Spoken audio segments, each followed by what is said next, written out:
ونتوكل عليه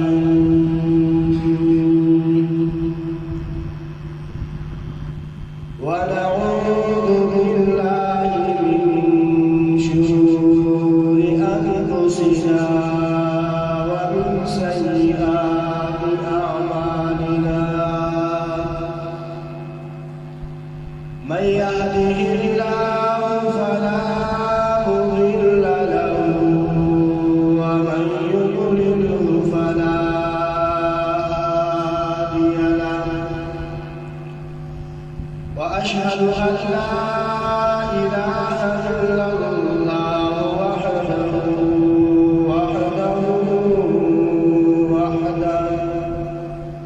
وأشهد أن سيدنا وسندنا وحبيبنا وحبيب ربنا محمدا عبده ورسوله أما بعد فأعوذ بالله من الشيطان الرجيم بسم الله الرحمن الرحيم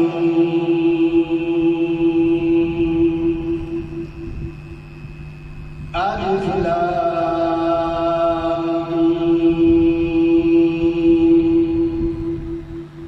ذلك الكتاب لا ريب فيه وقال النبي صلى الله عليه وسلم خيركم من تعلم القرآن وعلمه محترم مسلمانانو دې زیاده چې موږ او تاسو راجمع شوو دلته د الله جل جلاله د عظیم کتاب قرآن کریم ختم شوی بیانات به زموږ اساتذه کرام کوي په دې وخت کې ما دا خبرې کول نامناسب دي او الامر فوق الادب محترم مسلمانانو الله جل جلاله منګاو تاسو ته داسې کتاب راکړی دی چې هغه لا ریب فیه کتاب دی په دې کې هیڅ شک نشته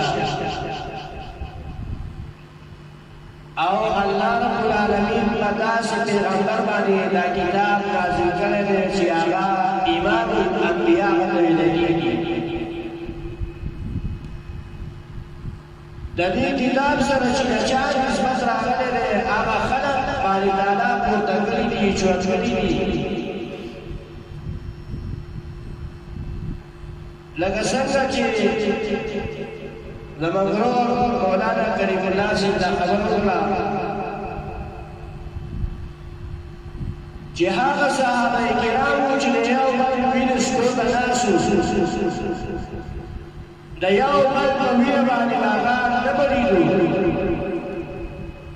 چې کله د الله رب العالمین کتاب قرآن کریم راغی او جناب رسول الله صلی الله علیه وسلم دنیا کې تشریف راوړو نو الله جل جلاله قرآن کریم کې فرمایي چې هغه خلق هغه رونه وګرځي او دا جهنم د کندې په غاړه باندې ولاړ خلق د دې قرآن په برکت باندې هغه جنت ته ورځي غلامان چې په هغه وخت کې د هغوی سره عزت او قدر نه و چې د دې قرآن کریم سره د هغو نسبت راغلی دی الله رب العالمین هغه کاتب وحی جوړ کړي حضرت صالح رضی الله تعالی عنہ چې کله غلام دی او له چې هغه اغوستو په هغه وخت کې به یې هغه غلام اغوستو چې هغه سوړه و د باندې د هغه برابر و او داسې وچ کلک بلا غلام زموږ نه دی پکار حضرت صالح رضی الله تعالی عنہ وچ کلک غلام دی چې کله د قرآن سره نسبت راغی کاتب وحی الله جوړ کړ حضرت بلال رضی الله تعالی عنہ دغورا چې دا حبشو د راغلی بلال دی چې کله حضرت بلال رضی الله تعالی عنہ د قرآن سره نسبت پیدا شو هغه بلال دی یووارې نبی علیه الصلاة والسلام د جنت سیخ دی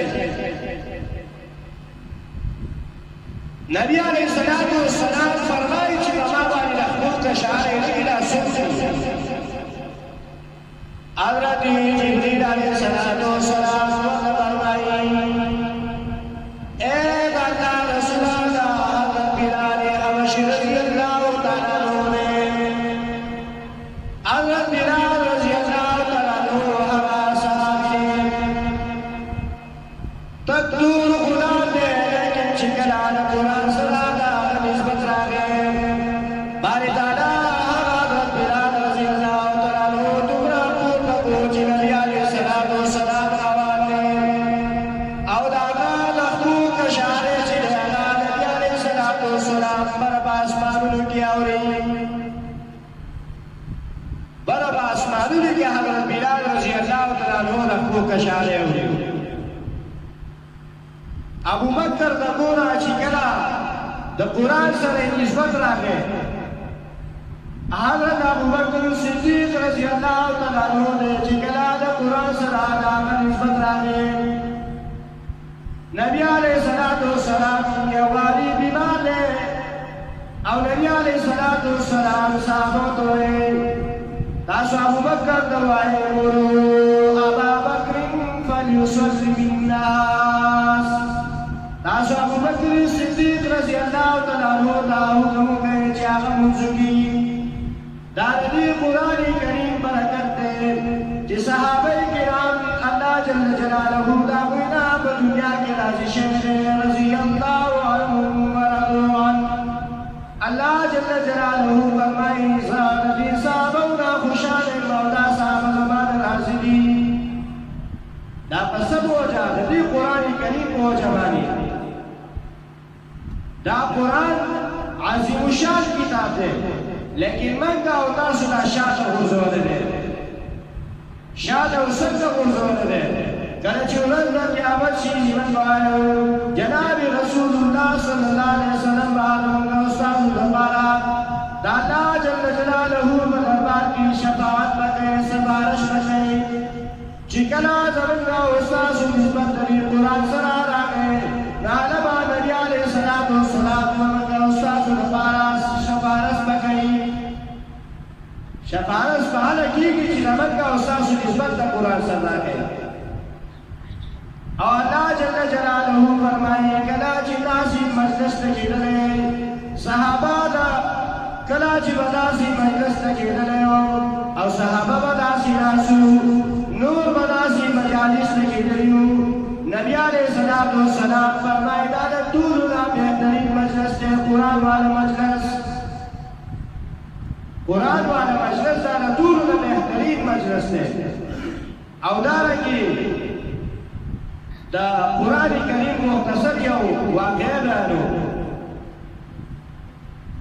په هندوستان کې یو وارې هندوونه کې د شاه عبدالعزیز رحمه الله سره د مناظرې شیله شیخ ستاسو دا قرآن چې دی دا لارې وفي کتاب نه دی زمون کتاب دی موږ هغه په خپل مندر کې هغه وایو زمون مندر کې نه چاته بلب خراب شو نه پنکه خراب شوه او تاسو چې کله قرآن کریم او ساسو جماعتونه باندې کله بلب خراب کله رنگ سو کله درې خرابه شاه عبدالعزیز رحمه الله ورته ویل ټیک شو راځه بې زمن دین او زمن قرآن چې د حق او سچ کتاب دی چې کله شاه عبدالعزیز رحمه الله د هغې هندو سره لاړ او د هغه منتر ورته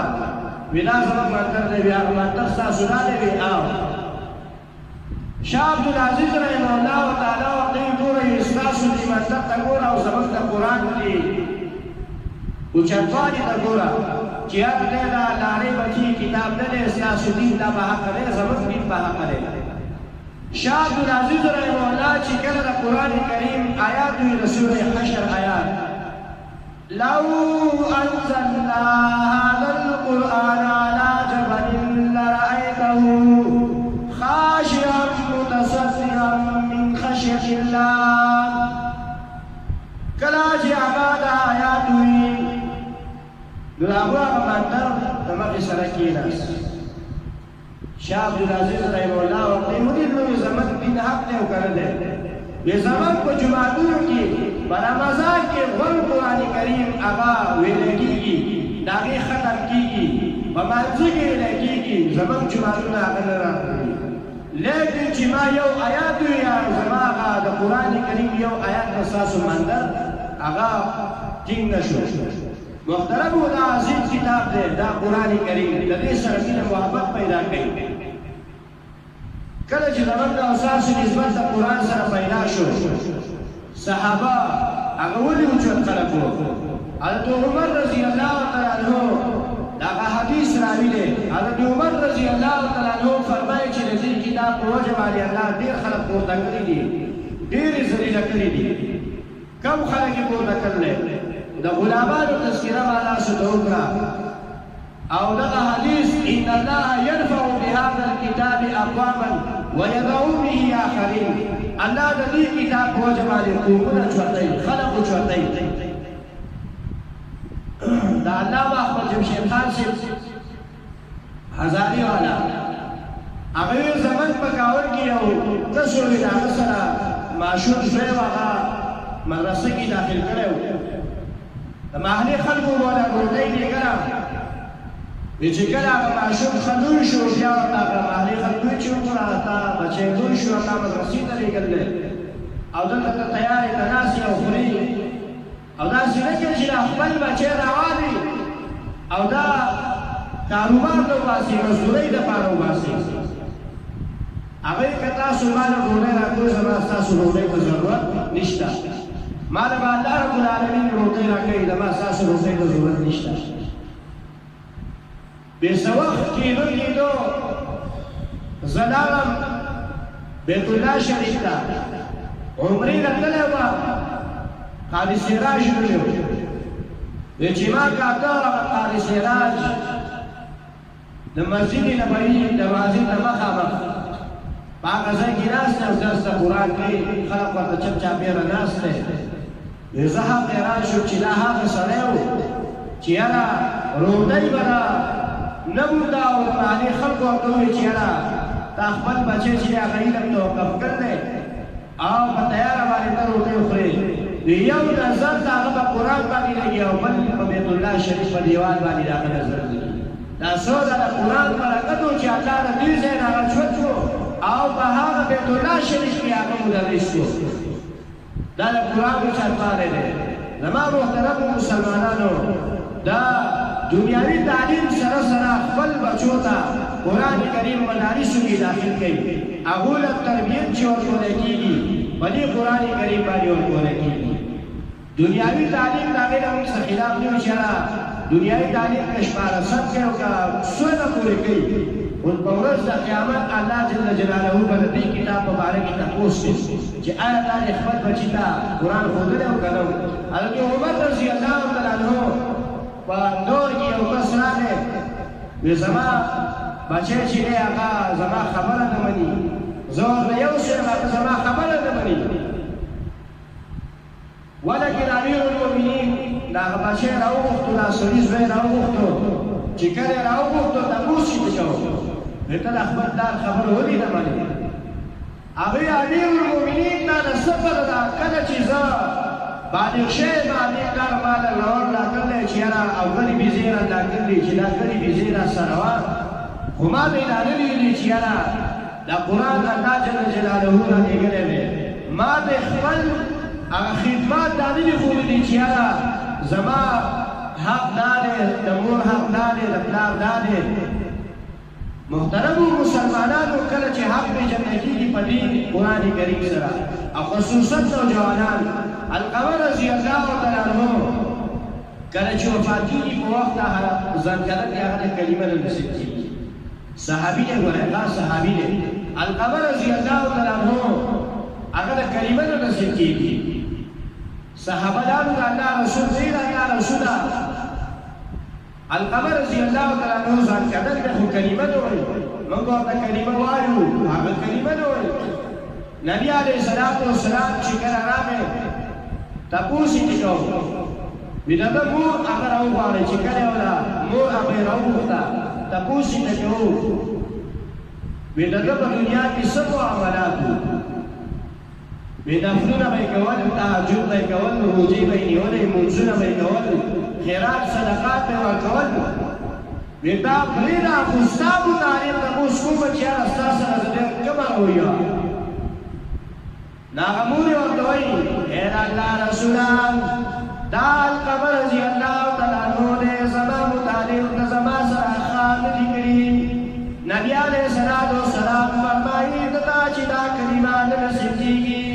دا د دې مور په خدمت په وجه چې د مور خدمت نه کړې د مور تابعداري نه کړې د مور خبره یې نه منې کلمه ورته نه نصیب کېږي نبي علیه الصلاۃ والسلام فرمایي وی خوخه دې نه چې خشاش عجب کو او دې په یوسیزو مور ډېره رحم دی مور ډېره رحم دی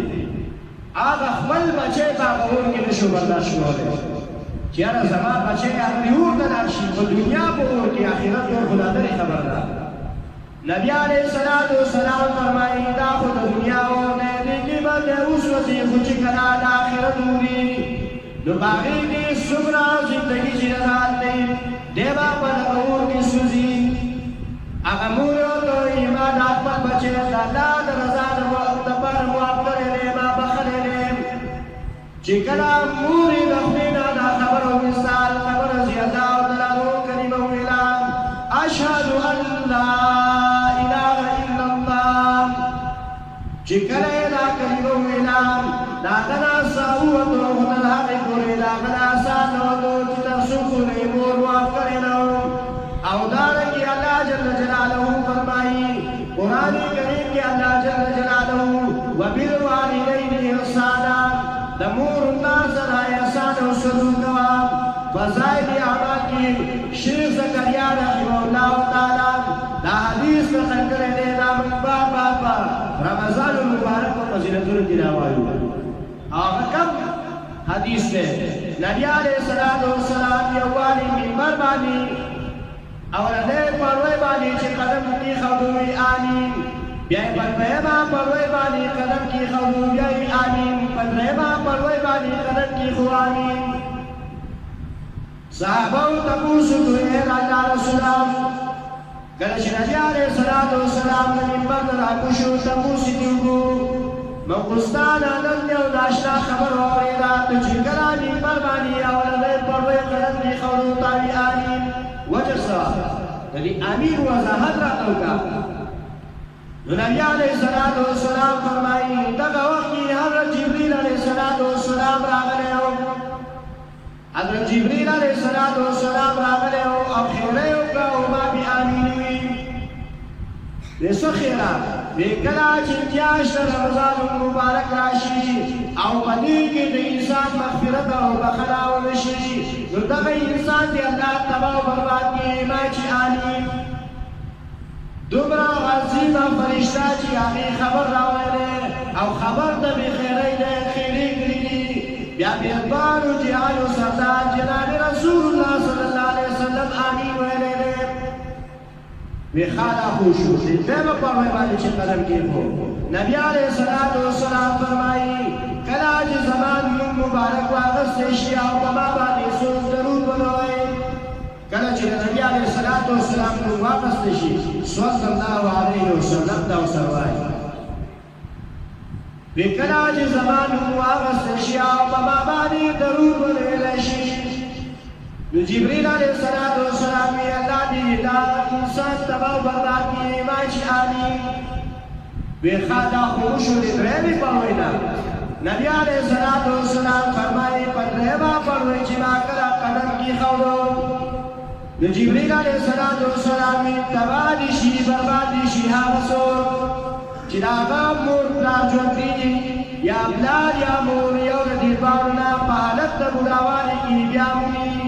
او دی د دې مور او پلار د خدمت دولتي جنت ته لاړل شي جنت ته داخل نه شي وی ما چې دا انسان چې الله تباه و برباد کړي نبی علیه السلام وی آمین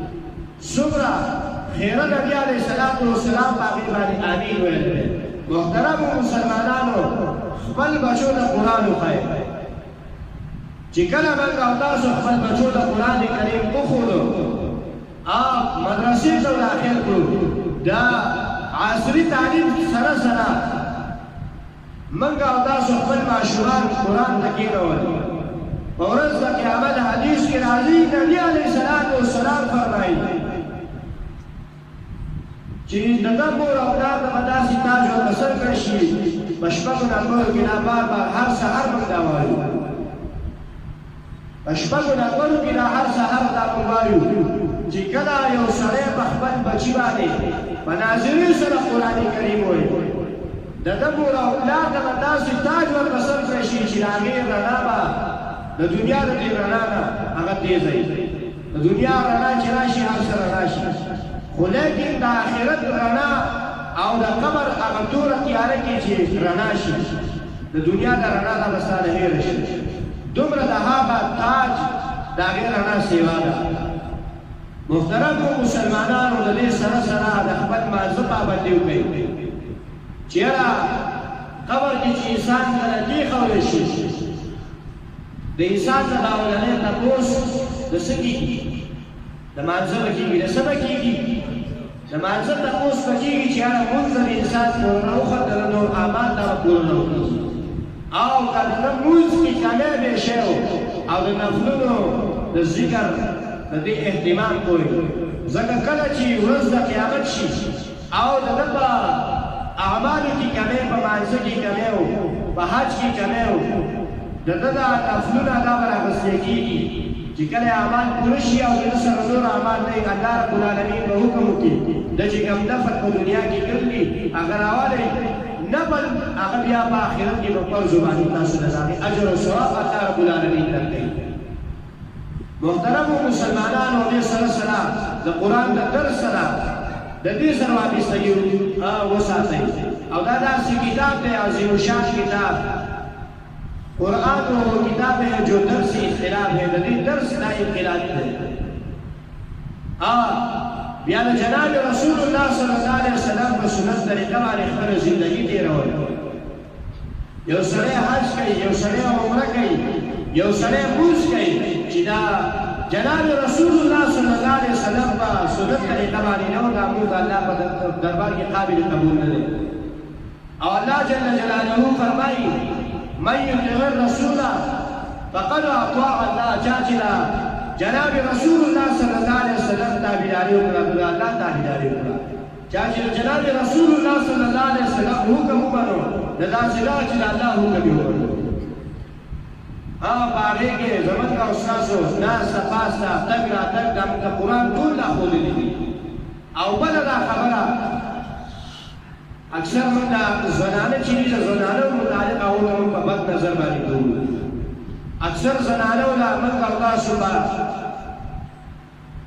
مال کې شنه حصه نه ورکوو د دور د جاهلیت هغه کیسې چې هغه موږ او تاسو راخیستې ده ولې زنانه موږ او تاسو دې نه معلومه کړي دي زنانه له چې څوک خور ته یې سواله خو بیا به زما کره زما په نظري او زما په دروازه باندې به قدم نه دی او قرآن کریم فرمائی یوصیکم اللہ فی اولادکم للذکر مثل حظ الانثیین. یو نارینه او دو زنانه دا په مال کې شریک دي، برابر دي. یو کس هغه عیسی نه ورکوله. تاسې مختصر یو خبر کوم، خبره بس کوم، تاسو وخت ځای شي بیا معذرت دی. یو کس هغه بچی ورته وی هغه تاسو یو دنیا نه روانه خو داسې چې روکه دا مال دې را تقسیم کا، بله ورځ به بیا دا خلک خرلاوي کوي او هغې دا یې زما سره یې راتۍ خبرې کړي، راتۍ ښایي زما سره ځینې کړي، پرېږده چې په یو بل باندې وشي چې چا د مور او د پلار قدر عزت وکړو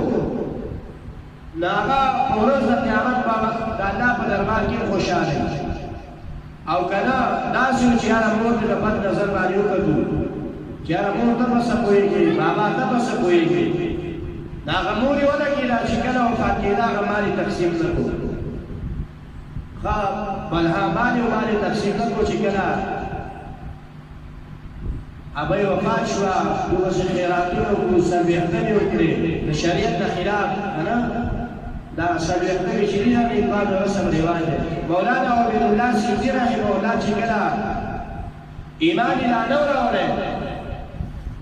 هندو چې کله هغه ایمان راوړو، مولانا عبیدالله سیندي رحمه الله تعالی هغه بیا کتاب ولیکو. کتاب یې چې ولیکو په هغې کې دا خبرې ولیکلې، هغه ورته د څلوېښتنې د هغه چیټ لګولو. موږ او تاسو ورته وایو یاره څلوېښته مړي څلوېښتمه ده، دا پسې جمعې دي، دا پسې کال جوړ شي، کلیزه ده. مولانا عبیدالله سیندي رحمه الله چې کله دا کتاب ولیکو، کم رسم رواج چې د هغو په مذهب کې او د هغو په دین کې هغه ټول مسلمانانو نه شروع کړی دی. الحمدلله دا خو د حضرت شیخ القرآن مولانا محمد طاهر رحمه الله د هغه محنتونه دي، دومره په زرګاو په لګاو شاګردان د هغه الله پیدا کړو چې هغه رسم رواج هغه رسمونه رواجونه هغه الله د دې قرآن په برکت سره ختم کړو. دربارونه هغه آباد وو، درګاهونه هغه آباد وو، لیکن د الله کور هغه شر شو. ولې شر شو؟ خلک به روان وو، غوښتې به یې د غیر الله نه کولې، نظر د غیر الله به یې کوو. الله رب العالمین هغه حضرت شیخ القرآن مولانا حسین علي الوانی رحمه الله تعالی هغه پیدا کړو. ورسره مولانا سید عنایت الله شاه بخاري دا لوی لوی علما الله پیدا کړو او هغه د شرک هغه اړې هغه ختم شوې، د شرک او د کفر اړې هغه الله ختم کړې او دا د توحید مرکزونه الله آباد کړو. نو ما خبره د هغه ابۍ کوله، د هغه ابۍ وي چې یاره زه یو راته یې نه ورکوم. اوس د هغو هغه کیس چې دی هغه دا روان دی، بدري پکې مړي وشو، هغه د دنیا نه لاړو. د څه نه وکړي چې د مور دا قدر یې نه کوو، هغې ویل زما قدر یې ځکه نه دی کړی، زه له په مال کې حصه نه ورکوم. الله رب العالمین دې په دې شتو خبرو د عمل کولو توفیق راکړي. انشاءالله اوس